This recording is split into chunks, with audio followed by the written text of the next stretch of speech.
एसई 2082 को रिजल्ट सार्वजनिक भयो तर एसई मा एनजी आयो। अब के गर्ने? एसई को नतिजा आइसक्दा तर हजारौं विद्यार्थी एनजी देखेर अचम्म परेका छन्।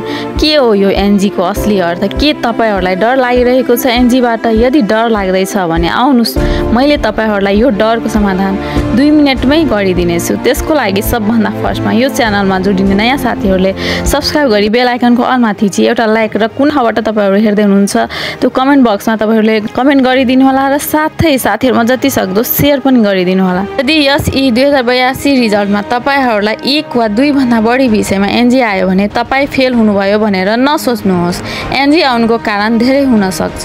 एउटा, यदि तपाई कुनै पनि विषयमा 35% भन्दा कम मार्क आयो अर्थात् 28 अंक भन्दा कम आयो भने एनजी आउँछ।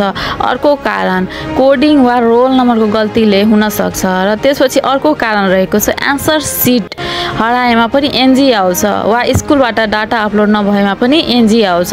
प्राय विद्यार्थीहरू 35% भन्दा कम मार्क ल्याएर एनजी आएको देखिन्छ र एनजी आयो भने यदि तपाईको 2वटा विषयमा मात्र एनजी आएको छ भने तपाईहरुले यही वर्ष जुन 1 महिना भित्रमा एक्जाम हुने गर्दछ यही वर्ष रि एक्जाम दिएर पनि तपाईहरुले एनजी को ग्रेड विधि एक्जाम दिन सक्नुहुनेछ। र त्यसैगरी तपाईहरुले यदि 2 भन्दा बढी सब्जेक्टमा एनजी आयो भने पनि तपाईहरुलाई आतिनु पर्दैन। तपाईहरुलाई मात्र अर्को वर्षको लागि कुर्नु पर्छ। त्यसले तपाईको भविष्यमा कुनै पनि असर पर्दैन।